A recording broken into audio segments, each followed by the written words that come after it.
The story I'm about to tell you tonight is so shocking that you'll find yourself saying, "This can't be real," while watching. Lauren Sanchez, Jeff Bezos' billionaire wife. Do you know who she becomes when the cameras turn off?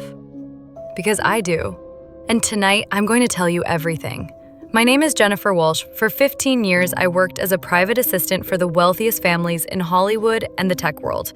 I kept silent for years about what I witnessed, but I won't stay silent anymore because the public needs to know Lauren Sanchez's true face. It was October 2019. Lauren Sanchez, who married Amazon founder Jeff Bezos, was being promoted in the media as the perfect wife. A successful pilot, philanthropist, a mother devoted to her children. But when I started working at her mansion in Seattle, the scene I witnessed was the complete opposite. On the first day when Lauren greeted me, she shook my hand with that Hollywood smile. "Jennifer, right? I'm sure you'll be very happy here. We just have a few rules." Rules. That word immediately warned me. The rules of the wealthy usually exist to hide dark secrets. The first week went normally. Lauren did yoga in the mornings, spent time with her children in the afternoons, and had dinner with Jeff in the evenings. A perfect family picture. But since I stayed on the night shift, I noticed how this daytime perfection fell apart at night. It all started that Tuesday night. It was 2 a.m. and sounds from Lauren's room woke me up. At first, I thought she was arguing with Jeff, but the tone was different, more threatening. What I heard as I walked slowly down the hallway shocked me. "If I want to destroy you, one phone call is enough, Marcus." Lauren's voice was ice cold. "As long as I have those photos, you can't stand against me." Marcus. This name sounded familiar to me. Marcus Rodriguez was one of Jeff's closest business partners. But why was Lauren talking to him like this in the dead of night? The next day, Lauren prepared breakfast with her usual smile. Jeff kissed her when he left for work, hugged his children. It was like an Oscar performance, but I had already seen her true face. After that week, I started being more careful, and I noticed that Lauren's phone conversations were far from innocent. She was constantly calling people and threatening them. "I'll leak those documents," she'd say in one. "Think about your wife and children," she'd say in another. The most shocking incident happened a month later. When Jeff was out of town, Lauren invited Marcus to the house. But this wasn't a business meeting. While sitting in the living room, Lauren handed him an envelope. "You know what's inside," Lauren said with a cold expression. "If you make one more move against Jeff, these photos will be everywhere." Marcus didn't want to take the envelope, but Lauren insisted. When he opened the envelope, Marcus's face turned white. "This. Where did you find this?" "There's nothing I can't find, Marcus. You're going to transfer your partnership share in Amazon to Jeff. In return, no one will ever see these photos." That's when I understood. Lauren wasn't just Jeff's wife. She was the main actor in a much more dangerous game. She was cornering Jeff's business world rivals one by one. But the real shock came in the third month. While cleaning Lauren's bedroom, I came across a secret safe behind the wardrobe. The safe's password was simple: Jeff's birth date. Do you know what I found inside? Hundreds of photos, audio recordings, and videos, all showing Amazon's top executives, rival company owners, and even politicians in compromising positions. Lauren had been setting these people up for years and then blackmailing them. That night, I had thousands of questions in my head. Did Jeff know about these, or was he also one of Lauren's victims? I found the answer the following week. When Jeff was at home, Lauren was talking to someone on the phone. "My husband suspects nothing," she said, laughing. "He's just focused on Amazon, and I'm using his money to build my own empire." Jeff Bezos is considered one of the world's smartest businessmen. But how could he be subjected to such a big deception in his own home? In the fourth month, things became even more complicated. Lauren brought a new guest home, a young Chinese woman named Isabella Chen. "Jennifer, Isabella will be staying here now," Lauren said. "Don't ask Jeff, she's my personal assistant." Isabella's real identity was very different.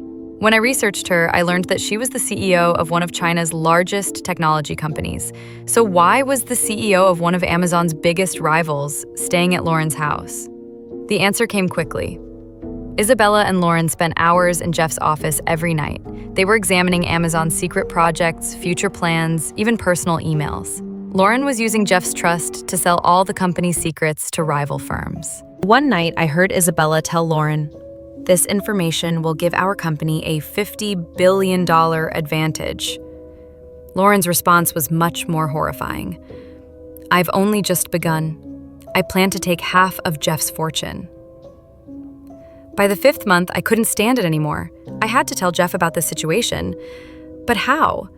Accusing his wife of blackmail and espionage wasn't easy, especially when all I had were what I saw and heard.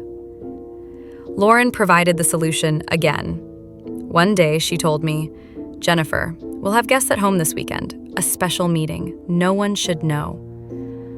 Who were these guests? And why did it require so much secrecy? When the weekend came, it looked like an ordinary family gathering was taking place at home. But the guests weren't ordinary people. Among them were Amazon's biggest rivals, Jeff's former business partners, and several people I didn't recognize, but who looked powerful. Lauren was like a conductor in this meeting. She was organizing everyone, coordinating plans, setting targets. And that night, I understood that Lauren wasn't just blackmailing a few people. She was the leader of a huge conspiracy established to bring down the Amazon empire from within. "Jeff's biggest weakness is his trust in me," Lauren was saying in the meeting. "He only sees me as a trophy wife, but I know his every move. I'm master of all his secrets." The most shocking part of the meeting was the conversation about Jeff's future. "In 6 months, Jeff will experience a major scandal," Lauren said coldly. "Documents leaked to the press will destroy him, and I'll look so innocent that the divorce case will result completely in my favor." That night, I didn't dare get up from where I was sitting. Lauren was planning to destroy not only her husband, but also the world's largest technology company. In the 6th month, Lauren's plans accelerated. Every day, different files, documents, and records were taken from Jeff's office, copied and stored in Lauren's secret safe. Jeff was unaware of anything. One night, I found Lauren sitting by the secret safe. In her hands were hard drives containing copies of all the contents of Jeff's personal computer. "Ah, Jennifer," she said when she saw me. "You came just in time. I want to show you something." The files she took from the safe captured Jeff's entire personal life. Banking information, private emails, even reports from his doctor were there. "Jeff trusts me," Lauren said with a smile. "I have all his passwords." But the real horror began when I learned how these files would be used. Lauren wasn't just using them for blackmail. She had prepared a plan to mentally collapse Jeff. "People think Jeff is a genius," Lauren said, "but I know his weaknesses. Paranoia, control mania, insecurity. I'll use this psychological profile to slowly drive him crazy." The plan was as follows. Lauren would gradually alienate everyone around Jeff, isolate him, and then take him under her own control. When Jeff went crazy, she had prepared documents to prove he had mental health problems. In the 7th month, Lauren's real horror emerged. Jeff's attitude toward his children began to change. He had become more aggressive, more suspicious, more paranoid. Lauren was mixing low-dose drugs into his food. "Just mild antidepressants," she told me one day, as if it were normal. "It makes Jeff more controllable. It suppresses his aggressive tendencies." The effect of these drugs on Jeff was terrible. His decision-making ability decreased, his memory weakened, he began to experience emotional instability. And Lauren was using this situation in Amazon meetings. "Jeff's mental state is not suitable for running the company," she would say in board meetings. "Maybe he needs to rest for a while." By the 8th month, I had reached my limit. I decided to warn Jeff. But I realized Lauren was watching my every move. My phones were being tapped, my emails were being monitored, even my personal belongings were being searched. "Jennifer," Lauren said to me one day, "you're very curious. That's not good for your health." The threat was clear, but I had also started preparing. I was secretly photographing the documents in Lauren's safe, copying audio recordings, documenting everything. The biggest luck was that Lauren had recorded herself. She was so confident that she recorded all her threatening phone conversations. "I might be able to use these in the future," she would say. In the 9th month, the plan had reached its final stage. Lauren had prepared the documents she would leak to the press. She would portray Jeff as mentally ill, remove him from company management, and file for divorce. "Tomorrow will be the worst day of Jeff's life," Lauren said in her last conversation. "The newspapers will lynch him, the board will fire him, and I'll own half of Amazon." I didn't sleep that night. In the morning, I would have to watch Jeff's life being destroyed. But I had one last chance. At midnight, I entered Lauren's room. I opened her computer and copied all her plans, documents, recordings. Then I took all the physical documents from her secret safe. And I took the most important step. I called Jeff's lawyer. "Jeff's life is in danger," I said on the phone. "His wife is trying to kill him, not just physically, but mentally too." The lawyer didn't believe it at first. But when he saw the audio recordings and photos I sent him, he was shocked. This isn't possible. Lauren can't do such a thing." "If you don't believe it, come and see for yourself," I said, "but come immediately, because tomorrow will be too late." By morning, Lauren had put her plan into action. Journalists had already started calling, news sites had started making speculations about Jeff. But what Lauren didn't know was that Jeff had already learned everything. When Jeff came home that morning, Lauren greeted him with her usual smile. "Good morning, honey, your breakfast is ready." But Jeff's looks were different. He was no longer that naive, trusting man. "Lauren," he said in a cold voice, "we need to talk." The smile on Lauren's face froze instantly. "What talk?" Jeff put the file in his hand on the table. It contained all of Lauren's plans, recordings, and documents. This talk. At that moment, Lauren's mask completely fell. That sweet, innocent woman was no longer there. In her place was a cold, calculating, and dangerous manipulator. "How did you find this?" Lauren asked, no longer needing to act. "You thought I was stupid for years," Jeff said, "but I didn't grow Amazon this big without being very careful. I was just stupid enough to trust you." Lauren still hoped to play her last card. "Jeff, you can understand these. I was just trying to protect you. The business world is very dangerous." "Protect me?" Jeff's voice rose. "You were trying to kill me. You were trying to drive me crazy." "Prove it," Lauren said defiantly. Jeff opened his phone and started playing Lauren's own voice. "I'll slowly drive Jeff crazy. I've prepared documents to prove he has mental health problems." Lauren's face turned white. She was accusing herself with her own voice. "How?" "Jennifer," Jeff said, "she's not the naive assistant who trusted you. She's my security chief's daughter. And she's been watching you for months." That's when I understood that this story had much deeper layers. Jeff had actually already started suspecting Lauren. He had sent me to watch Lauren. Lauren looked around desperately. She was looking for an escape route, but there were already security guards in the house. FBI agents were also on their way. "This marriage is over, Lauren," Jeff said coldly. "And you're going to spend many long years in prison."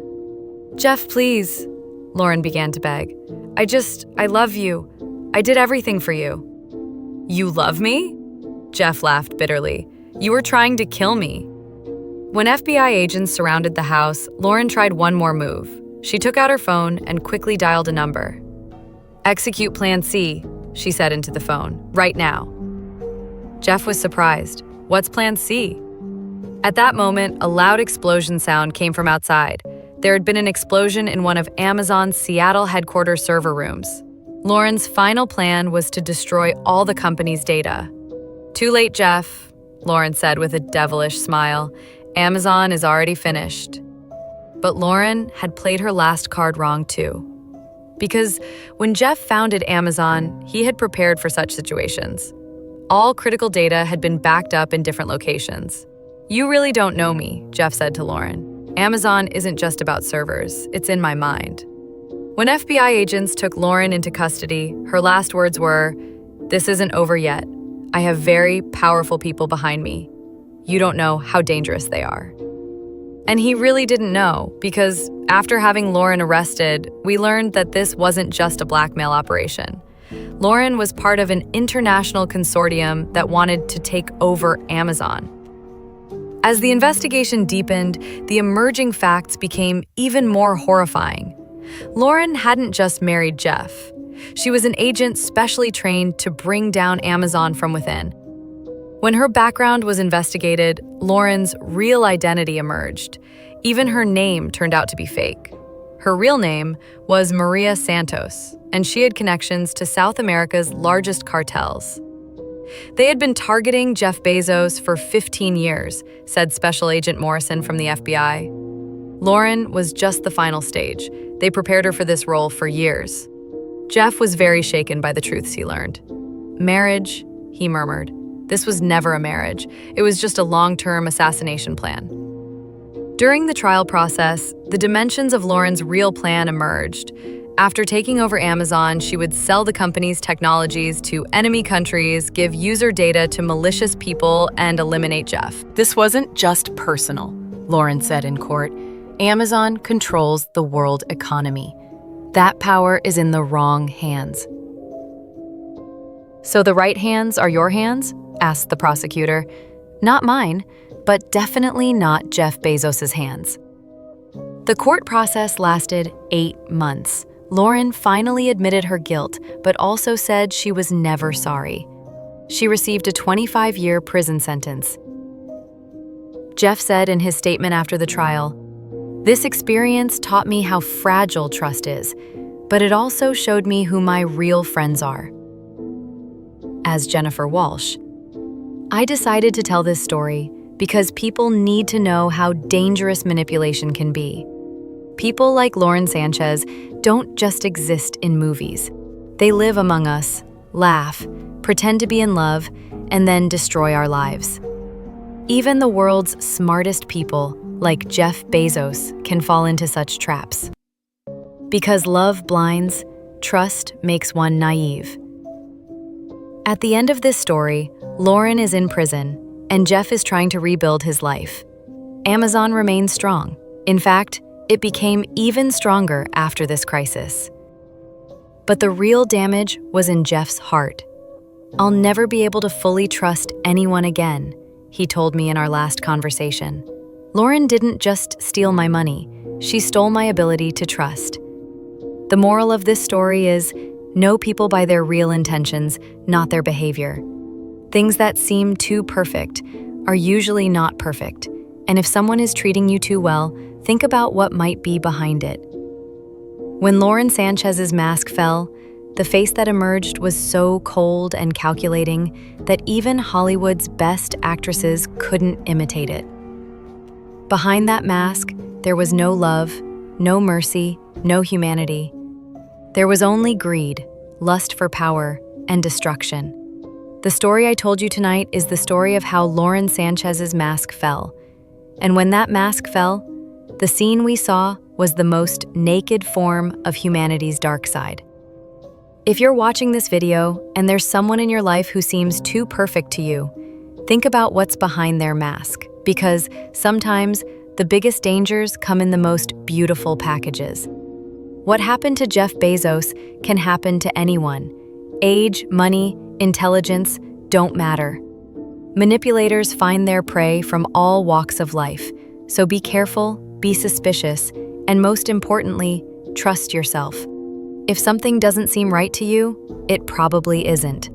Lauren Sanchez is now in the past, but her story teaches us a lot, and these teachings can save lives. If you've learned something from this story, please share it in the comments. And if you want to hear more true stories like this, don't forget to subscribe to my channel. See you in the next video. Take care of yourselves and don't trust anyone blindly. I was Jennifer Walsh. Thank you for listening to this story.